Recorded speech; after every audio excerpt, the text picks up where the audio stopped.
Hello dear student, how are you. I hope आप सभी की स्टडी बहुत अच्छे से चल रही होगी, क्योंकि नया एक्सपीरियंस है और मैंने काफ़ी वीडियोस हैं जो आपके सिलेबस से रिलेटेड बेसिक इंट्रोडक्शन को काफ़ी अच्छी तरह से कंटेंट तैयार करके आपके सामने रखा है।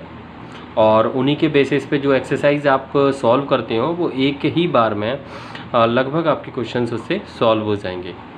तो यहाँ पे हम आज इंट्रोडक्शन स्टार्ट कर रहे हैं। हम 7th और 9th क्लास का एक चैप्टर है लाइन्स एंड एन एंगल। तो दोनों के कुछ बेसिक पॉइंट है जो मैं डिस्कस करने जा रहा हूँ। तो सबसे पहले हम जैसे बात करते हैं कि लाइन्स एंड एन एंगल्स के बारे में।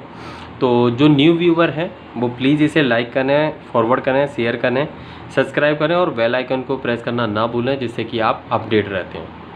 तो हम स्टार्ट करते हैं लाइन्स एंड एन एंगल का फर्स्ट टॉपिक, जो कि हमारा लाइन है। लाइन और angles, lines means different type की लाइन्स एंड एंगल्स और उनका कॉम्बिनेशन, उनका रिलेशन, इसके बारे में हम यहाँ इंट्रोडक्शन में पढ़ेंगे और इसी पे डिपेंड हमारी एक एक्सरसाइज मतलब चैप्टर है। तो सबसे पहले हम स्टार्ट करते हैं लाइन से। तो what do you mean by the line. So line is a straight path of a point that extend on both side, means both direction, मतलब हम दोनों साइड में ही इसे बढ़ा सकते हैं। It has no fixed length, no end point, no width and no height. It represented by the 2 capital letter and by 1 small letter. तो ये रिप्रेजेंटेशन हमारी किस टाइप से रहती है। सपोज दैट हमने एक लाइन ड्रॉ कर दी, ये हमारी लाइन है, ये एरो शो करते हैं कि मीन्स हम इसे दोनों तरफ में एक्सटेंड कर सकते हैं। ठीक है, जैसे कि हमने डेफिनेशन ऊपर ली है, तो पॉइंट के अकॉर्डिंग हम इस तरीके से पॉइंट टू पॉइंट हम यहाँ पे एक लाइन ड्रॉ कर सकते हैं, that is the straight path of a point.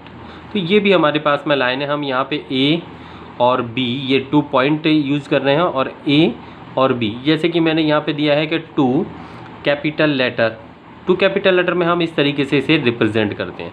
1 single letter, जैसे कि हमारे पास में ये दी गई है, तो हम इस लाइन को इस तरीके से रिप्रेजेंट करेंगे। ये हमारा स्मॉल लेटर है, स्मॉल लेटर में रिप्रेजेंट कर दिया। इसी तरीके से मान लो हमारे पास में ये लाइन है, ये हमने एम से रिप्रेजेंट कर दिया। तो मीन्स लाइन को रिप्रेजेंट करने के लिए हमारे पास में मिनिमम 1 लेटर हो लेकिन स्मॉल हो, और मैक्सिमम हम 2 लेटर में रिप्रेजेंट कर सकते हैं। नेक्स्ट पॉइंट है हमारा line segment. It is a part of a line that have a fixed length. इसकी लेंथ क्या होती है, फिक्स्ड होती है, जिसे हम मेज़र कर सकते हैं। एंड 2 एंड पॉइंट, और इसके एंड पॉइंट होते हैं। Represent by the capital letter, यहाँ पे हम इसे कैपिटल लेटर के थ्रू रिप्रेजेंट करते हैं। जैसे कि सपोज दैट हमारे पास में ये एक लाइन थी, अब इस लाइन को हमने रिप्रेजेंट किया था ए और बी, यहाँ पे हम लिख देते हैं ए बी, ये हमारी लाइन थी। अब इस लाइन में हम लाइन सेगमेंट देखेंगे, तो यहाँ पे हमारे पास में मान लीजिए सी और डी हो गया। तो इसी के थ्रू हम बात करते हैं, जैसे कि ए और बी, ये हम यदि इस सिंबल को रिप्रेजेंट करते हैं तो ये भी हमारे पास में लाइन सेगमेंट है। ए और बी क्या है, लाइन सेगमेंट। और यदि लाइन का सिंबल हम इसके ऊपर यूज़ करते हैं तो ये लाइन है और ये लाइन का पार्ट है, क्योंकि इसे आगे हम एक्सटेंड कर सकते हैं। नेक्स्ट हम यहाँ पे बोल सकते हैं कि ए सी, ये भी लाइन सेगमेंट है। ए डी, ये भी लाइन सेगमेंट है। सी डी, सी बी, ये हमारे पास में कुछ लाइन सेगमेंट है जो इस फिगर में हमारे शो हो रहे हैं। तो इस तरीके से हम इन्हें लाइन सेगमेंट बोलेंगे। Next ray. It is also a part of a line that have a no fixed length. Ray की फिक्स्ड लेंथ नहीं होती है। क्यों नहीं होती है, क्योंकि it have a 1 and point and 1 endless point. इसकी वजह से नहीं होती है, क्योंकि इसके पास में 1 एंडलेस पॉइंट होता है, जिसे हम कितना भी एक्सटेंड कर सकते हैं। जैसे कि सन रे है, अब सन रे जो भी निकल रही हैं, तो हम ये नहीं कह सकते ना कि ये बस अर्थ तक आती हैं और स्टॉप हो गई, है ना। तो ये तो काफ़ी लेंथ होती है ना इनकी, इसी वजह से।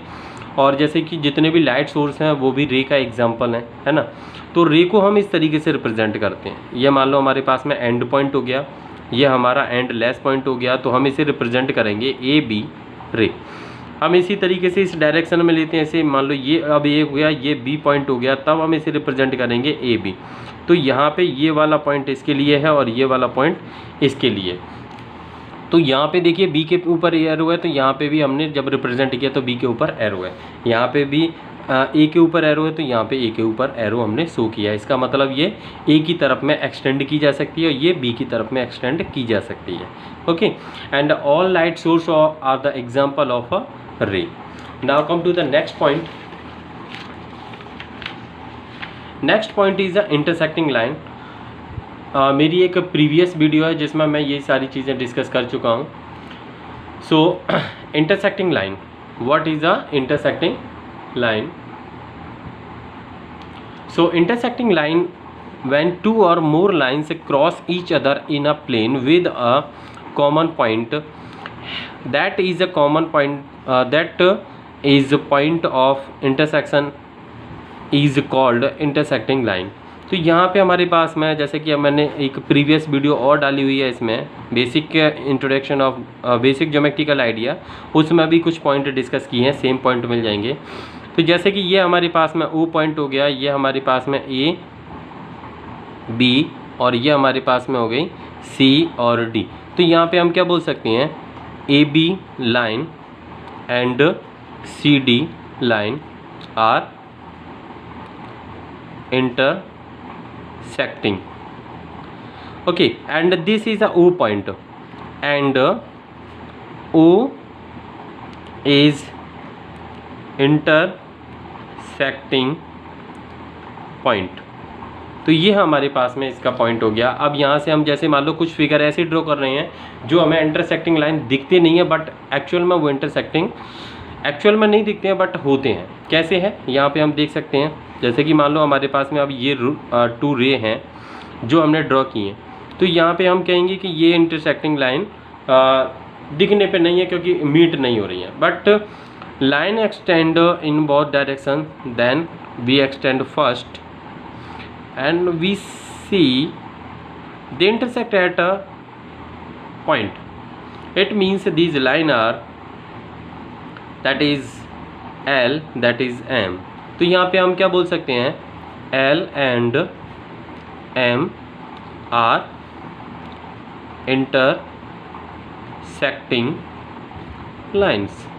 ठीक है, तो ये हमारे पास में इंटरसेक्टिंग लाइन इस तरीके से होंगी। तो मीन्स यहाँ पे ज़रूरी नहीं है कि टू लाइन्स जो आपको शो की जाएं वो आपस में इंटरसेक्ट हो ही रही हों। हम उन लाइन को भी इंटरसेक्टिंग लाइन बोल सकते हैं जो एक्सटेंड करने पर भी किसी पॉइंट पर मीट करती हूँ। Now come to the next point, that is a parallel lines. और पैरेलल लाइंस से रिलेटेड हमारे पास इसमें एक और टॉपिक है, पैरेलल लाइन ट्रांसवर्सल और एंगल्स का रिलेशन है, वो भी हम आगे डिस्कस करेंगे। तो जिन्होंने चैनल को सब्सक्राइब नहीं किया है वो प्लीज़ सब्सक्राइब करें और बेल आइकन को प्रेस करें, लाइक करना ना भूलें। When two or more straight lines and curves equidistant from each other at any point or they not meet at any point। या तो हम ये बोल सकते हैं कि दो लाइन है हमारे पास में, मान लो कोई लाइन हम ड्रॉ कर लेते हैं, ये एक स्ट्रेट लाइन हो गई और ये एक स्ट्रेट लाइन हो गई। इन दोनों के बीच की जो डिस्टेंस है वो डिस्टेंस हमारी क्या है, सेम डिस्टेंस है। ठीक है, तो यहाँ पे हम इनकी डिस्टेंस को सेम ले रहे हैं, L और ये M हो गया। हम इसे रिप्रेजेंट करेंगे L पैरेलल टू M। ये वाला जो साइन है हमारा पैरेलल का साइन है, और यहाँ पे मान लो हमने D1 ले लिया, ये D2 ले लिया, ये D3 ले लिया। तो ये हमारे पास में क्या है, डिस्टेंस। तो हम यहाँ पे लिख सकते हैं D1 is equal to D2 is equal to D3। तो मीन्स इसका मतलब हो गया इक्वी डिस्टेंस। ये सारे जो लाइन्स हैं जो पैरेलल लाइन जा रही हैं वो इक्वी डिस्टेंस हैं। ठीक है, इसी में मान लो हम एक कर्व के बारे में बात करें, क्योंकि पैरेलल कर्व में भी होते हैं हमारे पास में। और यहाँ पे जैसे हमने ये जो कर्व ड्रॉ किए हैं, तो ये हमारे जो कर्व हैं वो क्या हैं, एक दूसरे से इक्वी डिस्टेंस पे हैं, तो हम इन्हें क्या बोलेंगे, पैरेलल बोलेंगे। ठीक है ना, किसी भी पॉइंट पे हम इन्हें देख सकते हैं, इनके बीच की जो डिस्टेंस है वो सेम है, इस वजह से हम इन्हें क्या बोलेंगे, पैरेलल कर्व बोलेंगे। ये पैरेलल लाइन होगी। इसके और एग्जांपल मैं बोलूँ आपको, रूलर के जो कोर होती हैं वो, और railway track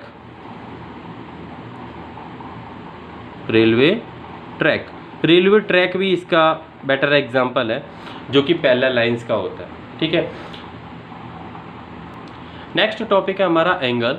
angle is a shape formed by the two ray diverging from a common point. तो कॉमन पॉइंट और कॉमन पॉइंट को भी हम क्या बोलते हैं, वर्टेक्स बोलते हैं, that is called a angle. तो एंगल जैसे कि डेफिनेशन में दिया गया, ये हमारी एक रे है, ये हमारा एंड पॉइंट है, इसी एंड पॉइंट से एक दूसरी रे है डाइवर्ज हो रही है। डाइवर्ज मतलब एक डिफरेंट डायरेक्शन में मूव हो रही है, तब हम बोलेंगे उसे कि two ray diverging in a different direction with a common point और vertex, that is a common vertex, जिसे हम ओ कंसीडर कर रहे हैं। इसे हम यहाँ लिख सकते हैं कॉमन पॉइंट। कॉमन पॉइंट ये हमारा कॉमन पॉइंट हो गया, ये हमारी डाइवर्जिंग रे हो गई, ये ए हो गया, ये हमारा बी हो गया। ये जो गैप होता है, that gap is a magnitude of angle, और इसी को हम किस में रिप्रेजेंट करते हैं, represent in degree. Suppose that हमारे पास में ये जो एंगल है वो हमारा 45 डिग्री का है। ठीक है, तो 45 का, तो मैग्नीट्यूड इसका कितना हो जाएगा, 45। ओके, मैग्नीट्यूड, ओनली मैग्नीट्यूड के बारे में बात कर रहे हैं, और डिग्री हमारे पास में ये एक सिंबल होता है इस तरीके से। ठीक है ना, तो यहाँ पे हम इस एंगल को क्या बोलेंगे, 45 डिग्री। एंगल क्या हो जाएगा हमारा, 45 डिग्री। क्लियर। इसी तरीके से हम यहाँ पे ये भी बोल सकते हैं कि ये भी हमारे पास में एंगल ही हैं।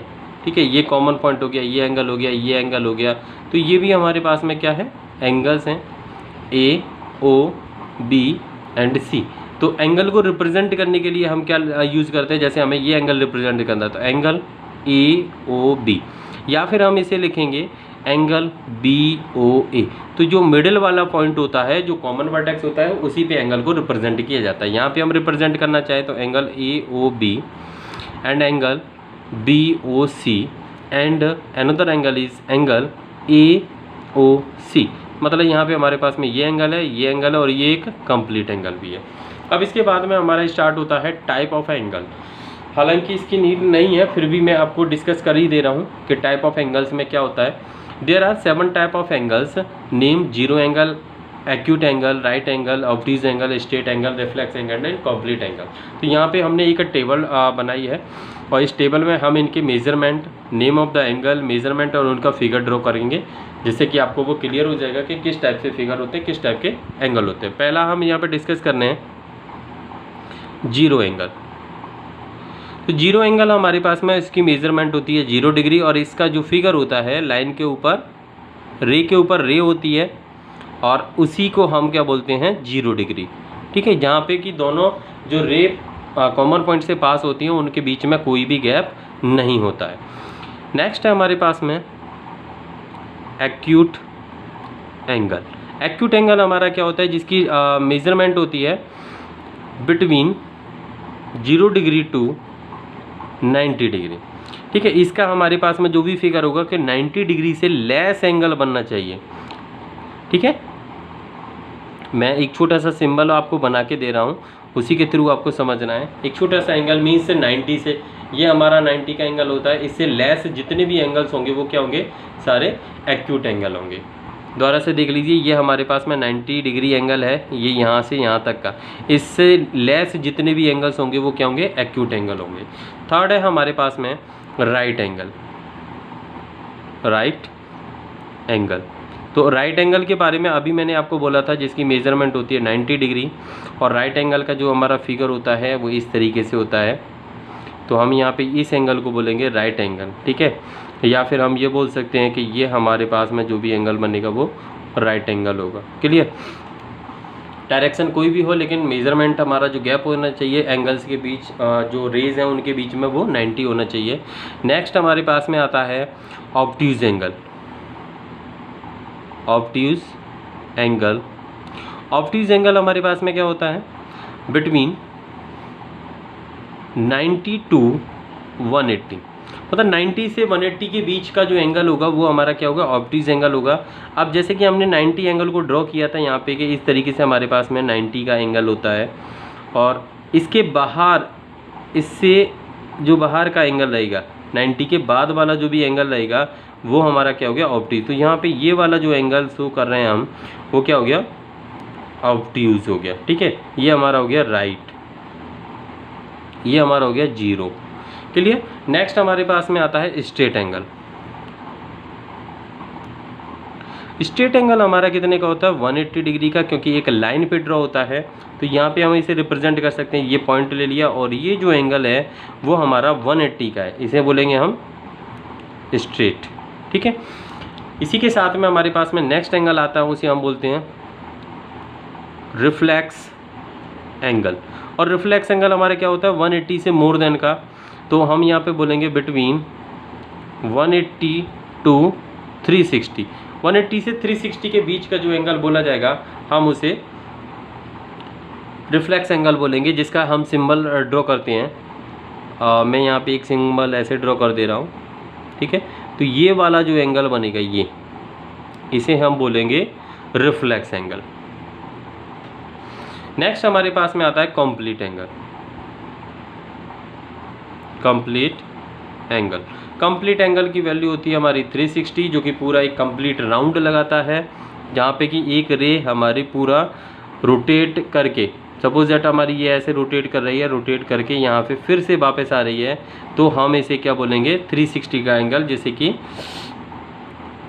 कंप्लीट रोटेशन के थ्रू बनता है। ठीक है, तो यहाँ तक ये हमारे पास में टाइप ऑफ एंगल्स हो गए, उनके फिगर बने हुए हैं, आप उसे देख सकते हैं, उनकी मेजरमेंट दी है, नेम ऑफ एंगल से दिए। Now come to the next point. Next point हमारा दिया गया एडजेसेंट एंगल। एडजेसेंट एंगल हमारे क्या होते हैं, two angles are called adjacent angle when they follow these 3 points are, जो कि पॉइंट हमारे दिए गए हैं, they have a common vertex, they have a one common arm and non common arm are, and यहाँ पे हमारा यूज़ नहीं होगा, हम यहाँ पे and non common arms are either side of the common arm. तो इस तरीके से मैं आपका एक फिगर बना देता हूँ। जैसे हमारे पास में ये एंगल हो गया, ठीक है, अब इसे हमने मान लो एक ये लाइन हमने ड्रॉ कर दी है, तो इसका मतलब क्या हो गया, ये एक एंगल हो गया और एक एंगल हमारा ये हो गया। दोनों एंगल्स में हम क्या देखते हैं, ए, ये ओ हो गया, ये बी हो गया और ये सी हो गया। तो यहाँ पे हमारे पास में, जैसे हम इसमें कॉमन वर्टेक्स के बारे में बात करें, तो कॉमन वर्टेक्स हमारा क्या हो रहा है, ओ हो रहा है। कॉमन आर्म के बारे में बात करें तो कॉमन आर्म हमारी क्या हो रही है, बी ओ हो रही है। ठीक है, अब इसके बाद में नॉन कॉमन आर्म के बारे में बात करें तो ए ओ एंड ये हमारे पास में ये हो गई, और ए ओ और ओ सी, ये हमारे पास में दो रे हो रही हैं जो कि नॉन कॉमन है, और नॉन कॉमन मीन्स कॉमन के दोनों साइड में। तो इस टाइप का जो भी एंगल बनेगा वो हमारा क्या रहेगा, एडजेसेंट एंगल रहेगा। एडजेसेंट एंगल के मैं कुछ और फिगर में आपको बता दूं कि यदि हमारा एडजेसेंट एंगल इस टाइप से रहेगा, ठीक है ना, तो ये 90 के अंदर बना हुआ एंगल है, जिसे हम कॉम्प्लीमेंट्री भी बोल सकते हैं। इसी तरीके से हमारे पास में मान लो ये इस टाइप से दो एंगल बनते हैं, ये एडजेसेंट एंगल हैं, तो ये हमारा क्या बनेगा, लीनियर, जिसके बारे में हम आगे पढ़ेंगे। लीनियर पेयर है, ये भी हमारा एडजेसेंट एंगल रहेगा। ठीक है ना,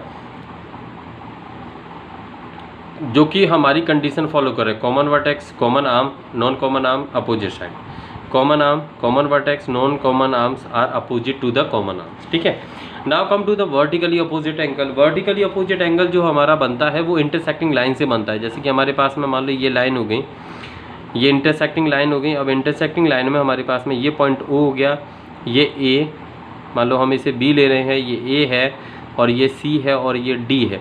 तो इस तरीके से हम इसमें क्या देखते हैं कि ये वाला जो एंगल है वो एंगल इसके इक्वल होगा, और ये वाला जो एंगल है हमारा वो इस एंगल के इक्वल होगा। तो यहाँ पे हम क्या बोल सकते हैं कि वर्टिकली अपोजिट एंगल्स, ओके।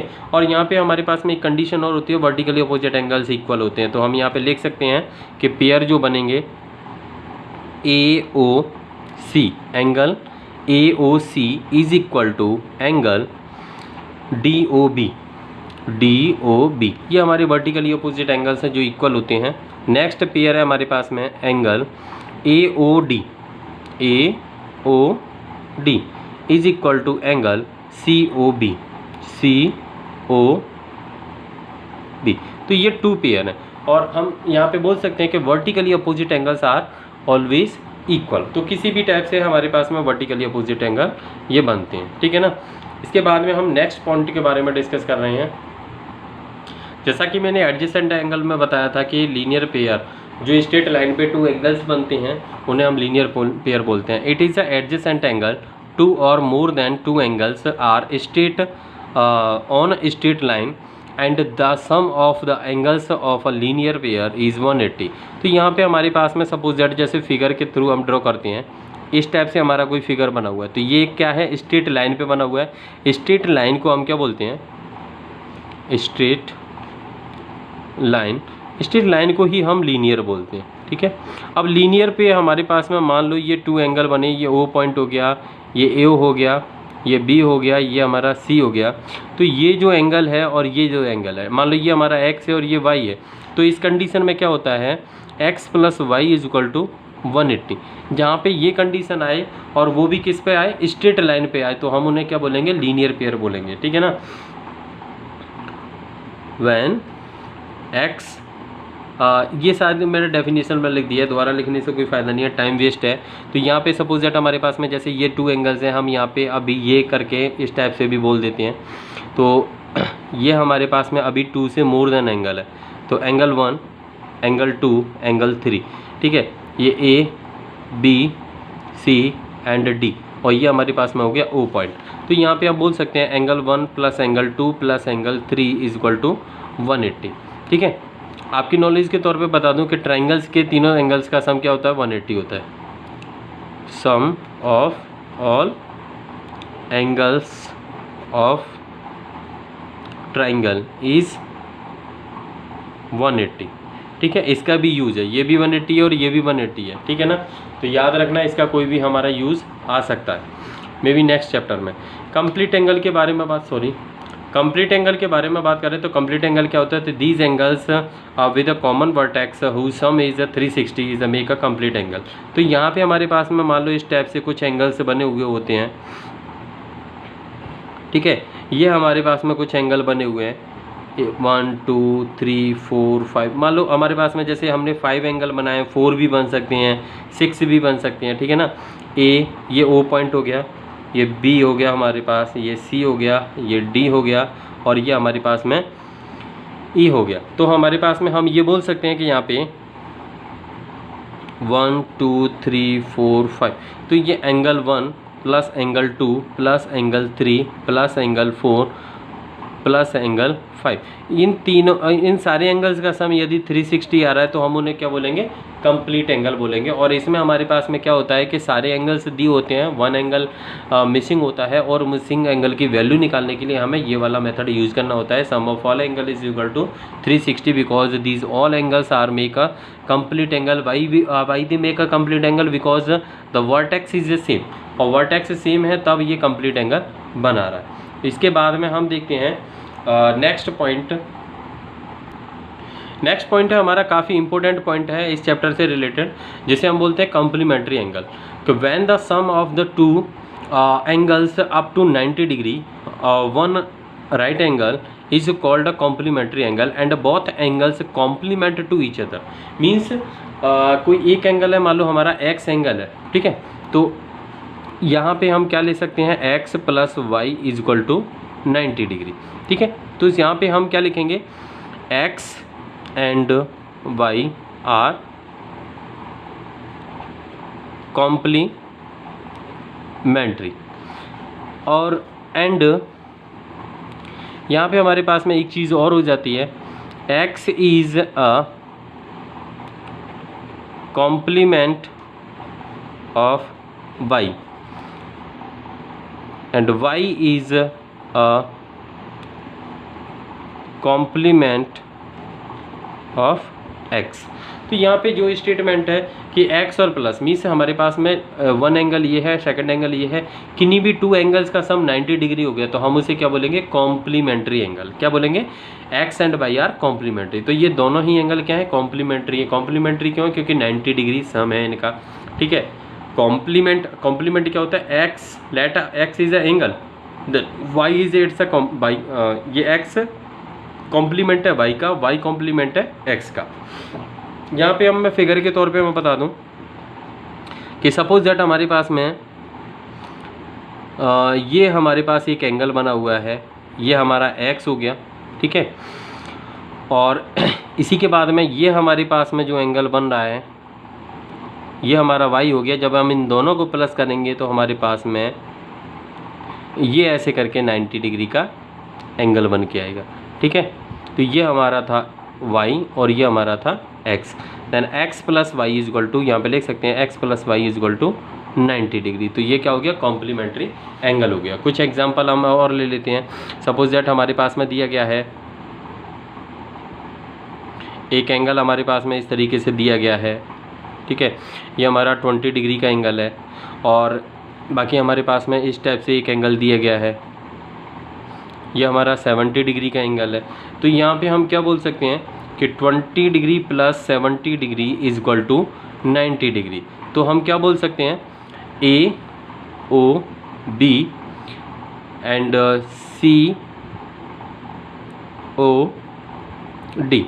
तो यहाँ पे हम बोल सकते हैं angle A O B plus angle C O D is equal to 90 degree. तो ये दोनों ही हमारे क्या है, कॉम्प्लीमेंट्री एंगल। हम इसे क्या बोलेंगे, कॉम्प्लीमेंट्री एंगल। इसमें सबसे इम्पोर्टेंट पार्ट मैं आपको बता रहा हूँ कि हमारे पास में जो इम्पोर्टेंट पॉइंट है इसका, जैसे कि कभी कभी हमारे पास में जो क्वेश्चंस आ जाते हैं वो डिग्री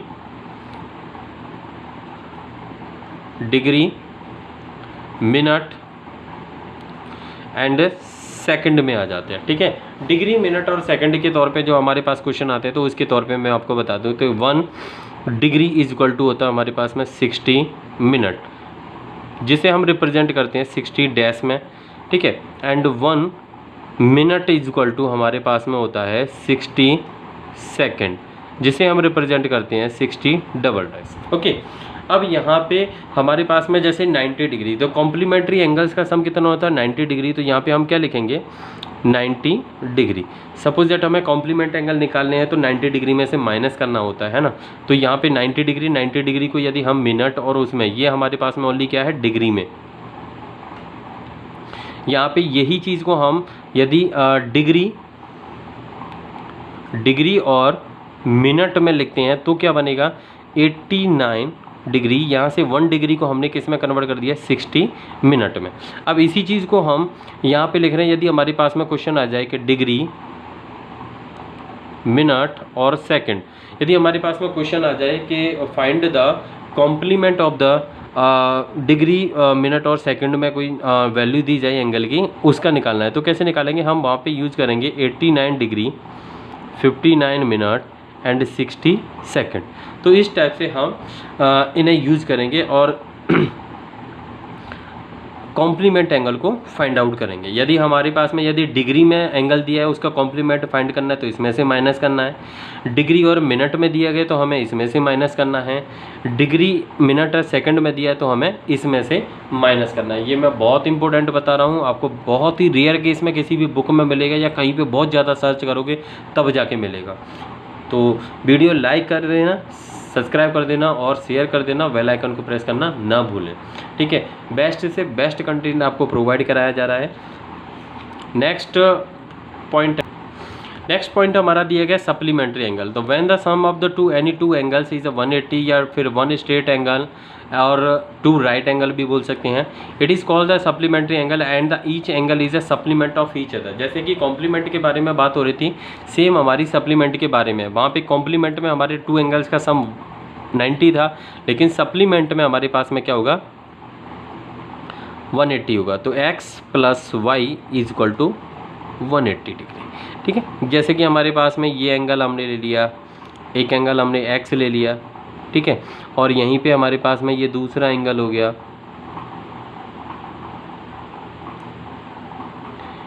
ये हमारे पास में हो गया y। तो यहाँ पे हम क्या कर रहे हैं, तो y plus x is equal to 180। जब हमें ये चीज़ दिख रही है तो हम क्या बोलेंगे सप्लीमेंट्री एंगल्स, ठीक है। और यहाँ पे हम जैसे और भी हमने पॉइंट यूज किए थे, तो x is a supplement of y and y is a supplement of x। तो जैसे कि हमने बात की थी कॉम्प्लीमेंट वाले में, सेम यहाँ पे है सप्लीमेंट वाले में। बस यहाँ पे क्या देखा जाएगा कि सप्लीमेंट स्ट्रेट एंगल होता है 180 का होता है। यहाँ पे यदि हमें कोई सप्लीमेंट फाइंड आउट करना हो, किसी एंगल का सप्लीमेंट फाइंड आउट करना है, जैसे हम यहाँ पे एक एग्जांपल ले लें। Example, find the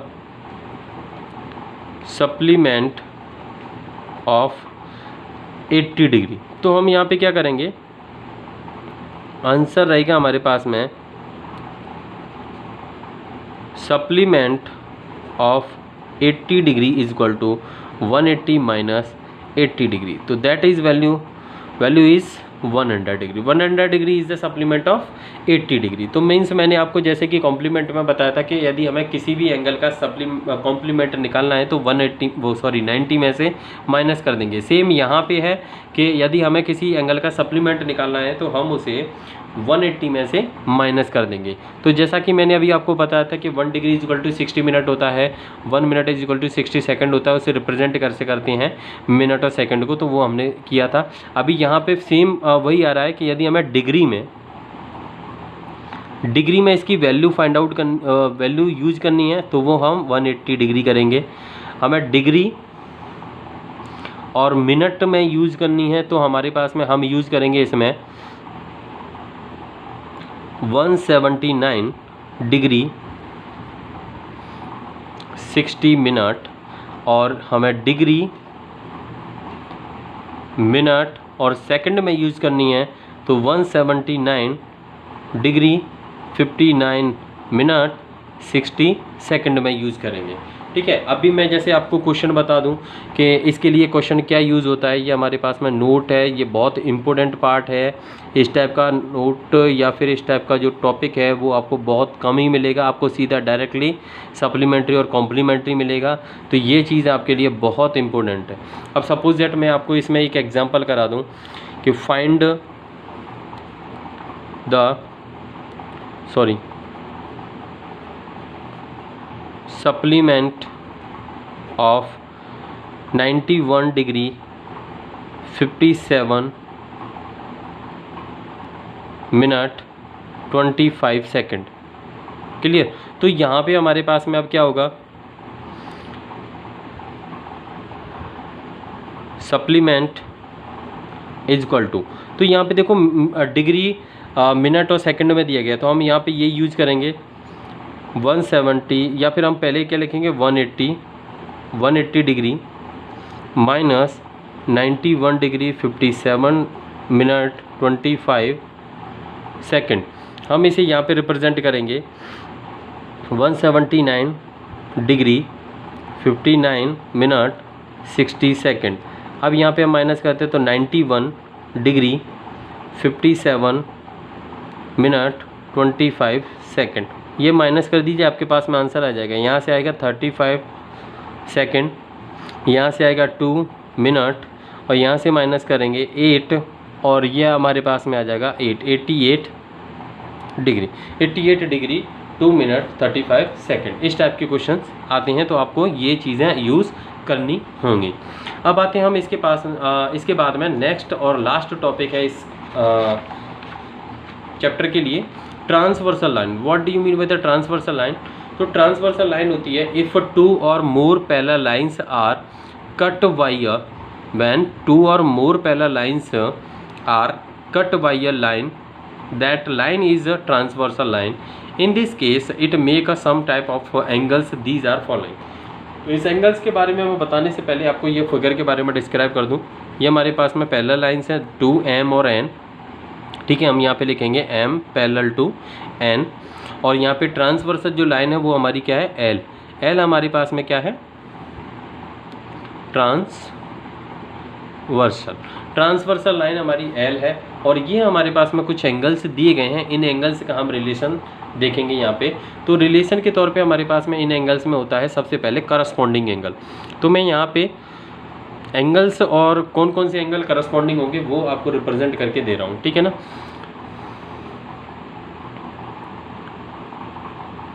corresponding angle, ठीक है। हमारे पास में करस्पॉन्डिंग एंगल से होते क्या है, तो करस्पॉन्डिंग एंगल से क्या होते हैं कि ट्रांसवर्सल के एक ही साइड के एक जैसे एंगल होते हैं जिनमें एक इंटीरियर और एक एक्सटीरियर एंगल होता है, ठीक है। मैं दोबारा से बता दे रहा हूँ आपको, एंगल्स के मैं पेयर बना के बता दे रहा हूँ, उसके बाद में आपको समझ में आ जाएगा।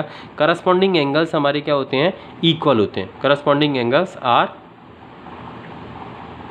इक्वल, ठीक है। इनके पेयर में बता दे रहा हूँ आपको। यहाँ पे एंगल 1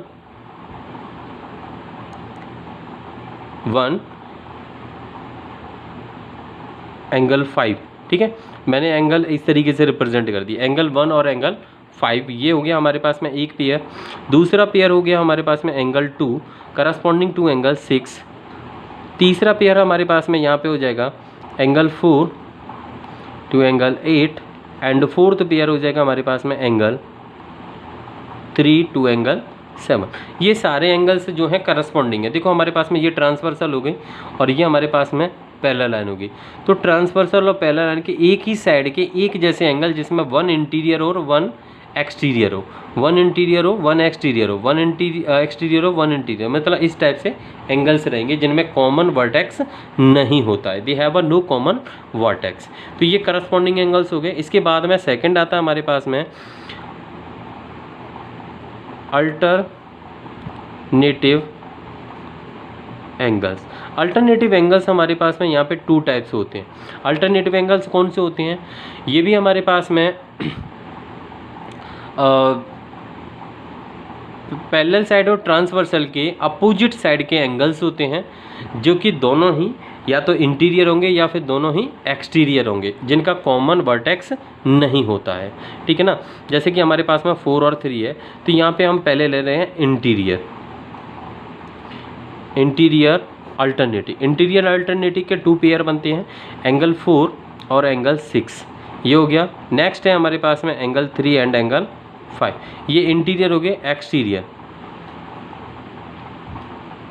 एक्सटीरियर हमारे पास में एंगल्स होते हैं इसमें जो बाहर वाले होते हैं 1 और ये देखो ट्रांसवर्सल लाइन के अपोजिट वाले एंगल जिनका कोई कॉमन वर्टेक्स नहीं हो, ये दोनों ही के वर्टेक्स डिफरेंस है और दोनों ही क्या हैं, एक्सटीरियर हैं, ठीक है। इन दोनों के बारे में बात हो रही थी, दोनों ही क्या थे, इंटीरियर थे, opposite of the transversal line थे, दोनों का कॉमन वर्टेक्स नहीं था। ये हमारी प्रॉपर्टी होती है कि किस टाइप के होते हैं।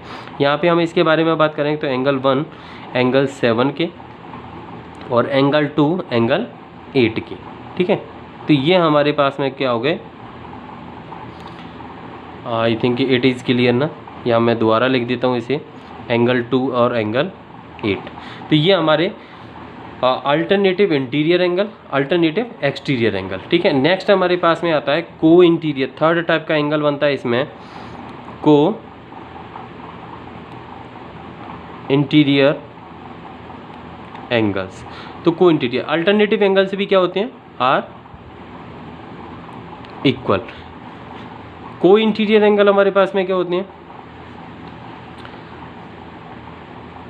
ट्रांसवर्सल साइड के एक ही साइड के एंगल्स जिनका कॉमन वर्टेक्स ना हो लेकिन दोनों ही या तो इंटीरियर हो या फिर दोनों ही एक्सटीरियर हो। तो इंटीरियर एंगल के बारे में बात करेंगे तो एंगल 4 एंड एंगल 5, यहाँ पे एंगल 3 एंड एंगल 6, ठीक है। ये हो गए एक्सटीरियर को एक्सटीरियर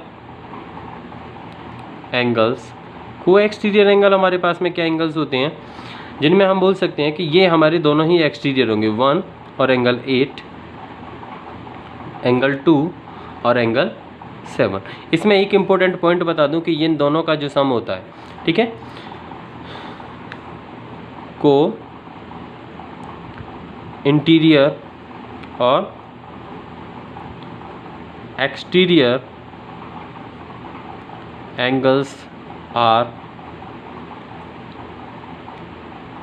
स्ट्रेट एंगल।